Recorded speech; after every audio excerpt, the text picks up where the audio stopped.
বন্ধুরা recently SBI clerk 2024 পরীক্ষার notification বের করা হয়েছে এবং যেমনটা আমি এর আগের অনেক ভিডিওতে তোমাদেরকে বলে এসেছি যে এখন আমাদের ব্যাংকিং এর গোল্ডেন পিরিয়ড চলছে। তো হিউজ নাম্বার অফ ভ্যাকেন্সিজ তোমরা প্রত্যেকটা পরীক্ষায় দেখতে পারবে এবং সেইটারই প্রমাণ এইবারকার এসবিআই ক্লার্ক পরীক্ষায় তোমরা পেয়ে গেলে। ওয়েস্ট বেঙ্গল স্টেট থেকে এবার থার্ড হাইয়েস্ট ভ্যাকেন্সি রিপোর্ট করা হয়েছে এসবিআই ক্লার্ক পরীক্ষায়। অর্থাৎ সবার প্রথমে ইউপি অর্থাৎ উত্তরপ্রদেশ থেকে 1800 প্লাস ভ্যাকেন্সি, দ্বিতীয় নম্বরে এমপি অর্থাৎ মধ্যপ্রদেশ থেকে 1300 প্লাস ভ্যাকেন্সি এবং 3 নম্বর পজিশনে ওয়েস্ট বেঙ্গল স্টেট থেকে 1254 খানা ভ্যাকেন্সি অর্থাৎ 1254 খানা ভ্যাকেন্সিজ রিপোর্ট করা হয়েছে এসবিআই ক্লার্ক পরীক্ষায়। এবং এখানেই শেষ নয়, ওভারঅল ভ্যাকেন্সির কথা যদি বলি তো এইবার এসবিআই ক্লার্ক পরীক্ষায় 14,000 প্লাস ভ্যাকেন্সি রিপোর্ট করা হয়েছে। 14,000 প্লাস ভ্যাকেন্সি এবার এসবিআই ক্লার্ক পরীক্ষায় রয়েছে। লাস্ট 5 ইয়ার্সের কম্প্যারিজন যদি করি তো এইবারকার এসবিআই ক্লার্ক পরীক্ষায় হাইয়েস্ট নাম্বার অফ ভ্যাকেন্সিজ দেখতে পাওয়া গেছে।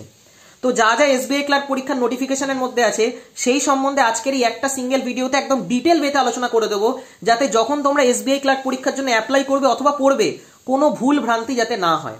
সব থেকে first and most important point হলো এসবিআই ক্লার্ক পরীক্ষায় অ্যাপ্লাই করার যে ডেট সেটা হলো 17ই ডিসেম্বর অর্থাৎ 17 ডিসেম্বর থেকে শুরু হবে এবং 7ই জানুয়ারি অর্থাৎ 7 জানুয়ারিতে গিয়ে শেষ হবে। তো এই তারিখের মধ্যে তোমরা এসবিআই ক্লার্ক পরীক্ষায় অ্যাপ্লাই করতে পারবে। সেকেন্ড ইম্পর্টেন্ট পয়েন্ট হলো কারা অ্যাপ্লাই করতে পারবে। তো যাদের যাদের গ্র্যাজুয়েশন কমপ্লিট হয়ে গেছে এবং যে কোনো সাবজেক্টের ওপর যদি তোমরা গ্র্যাজুয়েশন করে থাকো অথবা যে কোনো ডিসিপ্লিনের ওপর যদি তোমাদের গ্র্যাজুয়েশন কমপ্লিট হয়ে থাকে তাহলেই এসবিআই ক্লার্ক পরীক্ষায় তোমরা অ্যাপ্লাই করতে পারবে। ইভেন যাদের যাদের গ্র্যাজুয়েশন কমপ্লিট হয়নি তারাও অ্যাপ্লাই করতে পারবে যদি তাদের গ্র্যাজুয়েশনের রেজাল্ট 31শে ডিসেম্বর 2024 মধ্যে চলে আসে। অর্থাৎ 31 ডিসেম্বর 2024 এর মধ্যে যদি তোমাদের গ্র্যাজুয়েশন কমপ্লিট হয়ে যায় তাহলে ডেফিনেটলি তোমরা এসবিআই ক্লার্ক পরীক্ষায় অ্যাপ্লাই করতে পারবে। ইভেন এসবিআই ক্লার্ক পরীক্ষায় গ্র্যাজুয়েশনের কোনো পার্সেন্টেজও চাওয়া হয় না। তো ন্যাচারালি যাদের যাদের গ্র্যাজুয়েশনে যাই পার্সেন্টেজ থাকুক না কেন, শুধুমাত্র যদি তোমরা গ্র্যাজুয়েশনে পাস করে থাকো অর্থাৎ গ্র্যাজুয়েশন যদি তোমাদের কমপ্লিট হয়ে থাকে তাহলেই তোমরা এসবিআই ক্লার্ক পরীক্ষায় অ্যাপ্লাই করতে পারবে। 3 নম্বর ইম্পর্টেন্ট পয়েন্ট হলো এসবিআই ক্লার্ক পরীক্ষায় যে কোনো একটা স্টেট থেকেই তোমরা অ্যাপ্লাই করতে পারবে। এবং এই জিনিসটা জেনে রাখা ভীষণ ইম্পর্টেন্ট, কারণ প্রচুর স্টুডেন্টস এবং অ্যাসপিরেন্টসরা এই জায়গাটা ভুল করে। তারা বিভিন্ন স্টেট থেকে বারবার অ্যাপ্লাই করে। এমনটা করো না, তোমাদের অ্যাপ্লিকেশন ফর্ম রিজেক্ট হয়ে যাওয়ার চান্স থাকবে। যে স্টেটে তোমরা কমফোর্টেবল যে কোনো একটা স্টেট থেকেই তোমরা অ্যাপ্লাই করতে পারবে, এই জিনিসটা মাথায় রাখো। এবং তারই সাথে সাথে যে স্টেট থেকে তোমরা অ্যাপ্লাই করছো ফাইনাল সিলেকশন তোমরা যেখানে পাবে সেই স্টেটেই তোমাদের লাইফ টাইম পোস্টিং থাকবে যদি তোমরা এসবিআই ক্লার্ক হিসেবেই থাকতে চাও। কোনো inter state transfer SBI clerk পরীক্ষায় হয় না, কোনো inter circle transfer SBI clerk পরীক্ষায় হয় না। ন্যাচারালি যারা যারা ভাবছো ওয়েস্ট বেঙ্গল স্টেট থেকে অ্যাপ্লাই করবে তো সারা জীবন তোমাদের পোস্টিং ওয়েস্ট বেঙ্গলের মধ্যেই থাকবে এবং এইটা একটা বিশাল বড় আশীর্বাদ, কারণ ওয়েস্ট বেঙ্গলের বাইরে তোমাদের যেতে হবে না। সারা জীবন তোমরা ওয়েস্ট বেঙ্গল স্টেটের মধ্যেই থাকতে পারবে। 4 নম্বর ইম্পর্টেন্ট পয়েন্ট হলো যে স্টেট থেকেই তোমরা অ্যাপ্লাই করো না কেন সেই স্টেটের লোকাল ল্যাঙ্গুয়েজ সম্বন্ধে তোমাদের আইডিয়া রাখতে হবে অথবা নলেজ রাখতে হবে। অর্থাৎ যেটাকে আমরা RWSU ফরম্যাট বলি, অর্থাৎ যে স্টেট থেকেই তুমি অ্যাপ্লাই করো না কেন সেই স্টেটের লোকাল ল্যাঙ্গুয়েজ তোমায় পড়তে জানতে হবে, লিখতে জানতে হবে, বলতে জানতে হবে এবং বুঝতে শিখতে হবে, যেটাকে রিডিং বলে, রাইটিং বলে, স্পিকিং বলে এবং আন্ডারস্ট্যান্ডিং বলে। এবং তারই সাথে সাথে যখন তোমাদের এসবিআই ক্লার্ক পরীক্ষায় ফাইনাল সিলেকশন হয়ে যাবে তারপর একটা এলপিটি অর্থাৎ ল্যাঙ্গুয়েজ প্রফিসিয়েন্সি টেস্টও তোমাদের দিতে হবে। কিন্তু যাদের যাদের ক্লাস 10 অথবা ক্লাস 12 এর মার্কশিটে সেই লোকাল ল্যাঙ্গুয়েজটা মেনশন করা থাকবে, অর্থাৎ যারা যারা ওয়েস্ট বেঙ্গল স্টেট থেকে অ্যাপ্লাই করছো তোমাদের ক্লাস 10 অথবা ক্লাস 12 এর মার্কশিটে যদি Bengali as a language mention করা থাকে তাহলে তোমাদের এলপিটি অর্থাৎ ল্যাঙ্গুয়েজ প্রফিসিয়েন্সি টেস্ট দেওয়ার কোনো দরকার পড়বে না। কিন্তু যাদের যাদের ক্লাস 10 অথবা ক্লাস 12 এর মার্কশিটে সেই পার্টিকুলার লোকাল ল্যাঙ্গুয়েজটা থাকবে না, যে লোকাল ল্যাঙ্গুয়েজের এগেনস্টে তারা সেই পার্টিকুলার স্টেট থেকে অ্যাপ্লাই করছে, তাদেরকে এলপিটি অর্থাৎ ল্যাঙ্গুয়েজ প্রফিসিয়েন্সি টেস্ট দিতে হবে। 5 নম্বর ইম্পর্টেন্ট পয়েন্ট হলো এজ ক্রাইটেরিয়া। তো যারা যারা এসবিআই ক্লার্ক পরীক্ষায় আনরিজার্ভ ক্যাটাগরি অথবা জেনারেল ক্যাটাগরি থেকে অ্যাপ্লাই করবে তাদের বয়স যদি 20 থেকে 28 এর মধ্যে থাকে একমাত্র তারাই শুধুমাত্র এসবিআই ক্লার্ক পরীক্ষায় অ্যাপ্লাই করতে পারবে।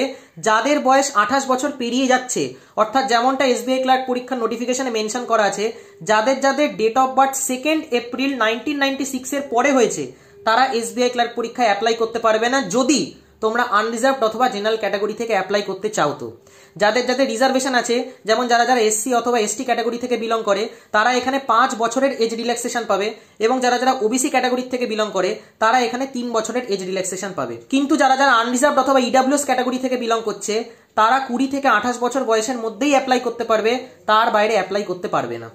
নম্বর ইম্পর্টেন্ট পয়েন্ট হলো এসবিআই ক্লার্ক পরীক্ষার এক্সাম প্যাটার্ন কিরম হবে। তো বন্ধুরা, এসবিআই ক্লার্ক পরীক্ষা এখানে দুটো স্টেজে কন্ডাক্ট করানো হবে। সবার প্রথমে তোমাদের প্রিলিমসের পরীক্ষা হবে এবং তারপরে মেন্সের পরীক্ষা হবে। প্রিলিমসের পরীক্ষা শুধুমাত্র এবং শুধুমাত্র কোয়ালিফাইং ইন নেচার হবে। প্রিলিমসের পরীক্ষার নম্বর তোমাদের ফাইনাল সিলেকশনে অ্যাড করা হবে না। যা তোমাদের ফাইনাল সিলেকশন হবে সেটা মেন্স পরীক্ষা দিয়েই হবে। প্রিলিমসের পরীক্ষায় মেনলি আমাদের তিনখানা সাবজেক্ট এখানে থাকে। সবার প্রথমে ইংলিশ থাকবে, ইংলিশের ওপর 30টা কোশ্চেন থাকবে এবং সময় থাকবে 20 মিনিট। তারপর অঙ্কের পরীক্ষা হবে, অঙ্কের 35টা কোশ্চেন থাকবে, সময় থাকবে 20 মিনিট এবং লাস্টে রিজনিং এর পরীক্ষা হবে, রিজনিং এর ওপরও 35টা কোশ্চেন থাকবে এবং সময় থাকবে 20 মিনিট। তো ওভারঅল এসবিআই ক্লার্কের প্রিলিমসের পরীক্ষা এখানে 100খানা কোশ্চেন তোমরা দেখতে পারবে এবং ওভারঅল টাইম তোমাদের থাকবে 1 ঘন্টা। কিন্তু এই 1 ঘন্টার টাইমটা সেকশনাল ফরম্যাটে থাকবে। প্রত্যেকটা সেকশনে 20 মিনিট 20 মিনিট 20 মিনিট করে ভাগ করা থাকবে। তারপর যদি মেন্স এক্সামের কথা বলি, তো মেন্স এক্সামে আমাদের এখানে 4খানা সাবজেক্টই থাকে। সবার প্রথমে রিজনিং থাকবে এবং রিজনিং এর ওপর তোমরা 50টা কোশ্চেন পাবে, যেটার ওপর মার্কস থাকবে 60 এবং যেটার জন্য টাইম অ্যালট করা থাকবে 45 মিনিটস। তারপর তোমাদের ম্যাথসের পরীক্ষা হবে। তো ম্যাথসেরও এখানে 50টা কোশ্চেন থাকবে, 50 নম্বর থাকবে এবং টাইম অ্যালট করা থাকবে 45 মিনিটস। তারপর ইংলিশের পরীক্ষা হবে। তো ইংলিশের 40টা কোশ্চেন থাকবে, 40 নম্বর থাকবে, টাইম অ্যালট করা থাকবে 35 মিনিট এবং সবার লাস্টে জিকের পোর্শন হবে। জিকের জন্য তোমরা 50টা কোশ্চেন পাবে, 50 মার্কস থাকবে এবং টাইম থাকবে 35 মিনিট। তো বুঝতেই পারছো এখানে ওভারঅল কোশ্চেন থাকবে 190খানা এবং ওভারঅল টাইম থাকবে 2 ঘন্টা 40 মিনিটের। কিন্তু এই যে টাইমটা থাকে আমাদের, সেটা সেকশনাল টাইম হিসেবে ভাগ করা থাকে। অর্থাৎ ম্যাথসের জন্য 45 মিনিট, রিজনিং এর জন্য 45 মিনিট, ইংলিশের জন্য 35 মিনিট, জিকের জন্য 35 মিনিট। তো এই হচ্ছে তোমাদের মেন্সের এক্সাম প্যাটার্ন এবং একবার যখন তোমাদের মেন্সের পরীক্ষা কমপ্লিট হয়ে যাবে, তারপরেই তোমরা তোমাদের ফাইনাল সিলেকশন পেয়ে যাবে। এসবিআই ক্লার্ক পরীক্ষায় কোনো ইন্টারভিউ হয় না। নেক্সট ইম্পর্টেন্ট পয়েন্ট হলো এসবিআই ক্লার্ক পরীক্ষার প্রিলিমস এক্সাম কবে হবে এবং মেন্সের পরীক্ষা কবে হবে।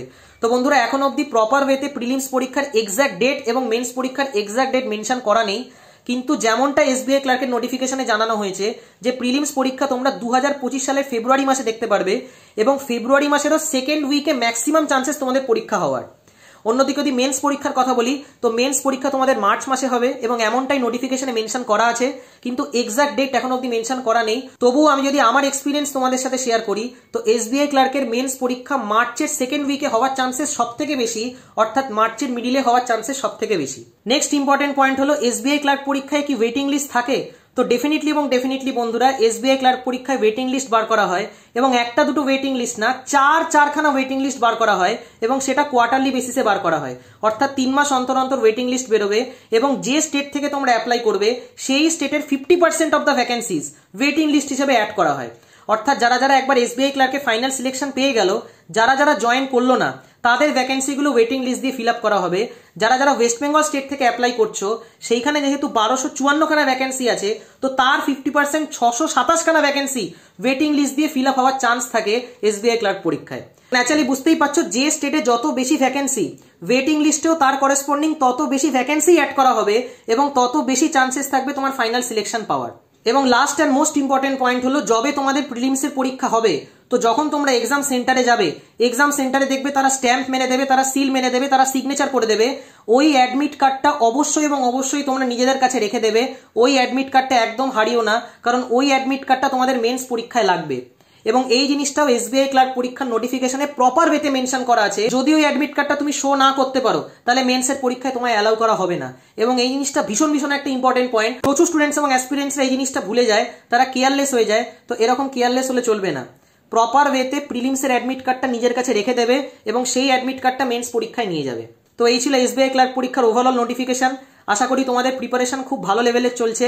একদম ফুল কনফিডেন্সের সাথে, ফুল মোটিভেশনের সাথে এসবিআই ক্লার্ক পরীক্ষার জন্য প্রিপারেশন নাও এবং যদি তোমাদের কোথাও গাইডেন্সের প্রয়োজন হয়, তো তোমরা গাইডেন্সও নিতে পারো।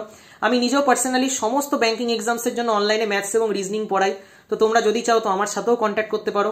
আমার হোয়াটসঅ্যাপ নাম্বার 8617204564। তো যদি তোমরা গাইডেন্স চাও তাহলে কল করো না, হোয়াটসঅ্যাপ করো, কারণ কল অনেক সময় আমি ধরতে পারি না। আমি নিজে আইবিপিএসপি এবং আইবিপিএস ক্লার্ক দুটো পরীক্ষাই ফার্স্ট অ্যাটেম্পটেই ক্লিয়ার করেছি। তো ন্যাচারালি তোমাদেরকে খুব ভালো করে গাইড করতে পারবো যে কি টেকনিক অফ সলভিং হওয়া উচিত, কিভাবে একটা কোশ্চেনকে অ্যাপ্রোচ করা উচিত। কারণ যে কোনো ব্যাংকিং এক্সামে টেকনিক অফ সলভিং ভীষণ ভীষণ একটা ইম্পর্টেন্ট রোল প্লে করবে।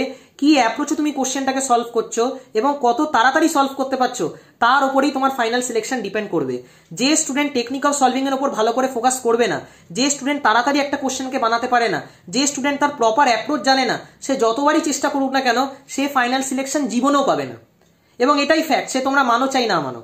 তো naturally proper technique of solving শেখো এবং চেষ্টা করো তার কাছ থেকেই গাইডেন্স নেওয়ার, যে অলরেডি ফিল্ডে সিলেক্টেড, যাতে তার টেকনিক অফ সলভিং, তার মেথড অফ সলভিং খুব ভালো করে শিখতে পারো এবং সেই জিনিসগুলোকে পরীক্ষায় অ্যাপ্লাই করতে পারো। বাকি আশা করি তোমাদের এই ভিডিওটা দিয়ে কিছুটা হেল্প করতে পারলাম। ভিডিওটা যদি তোমাদের ভালো লেগে থাকে তাহলে অবশ্যই লাইক এবং বন্ধুদের সাথে শেয়ার করো। Thank you.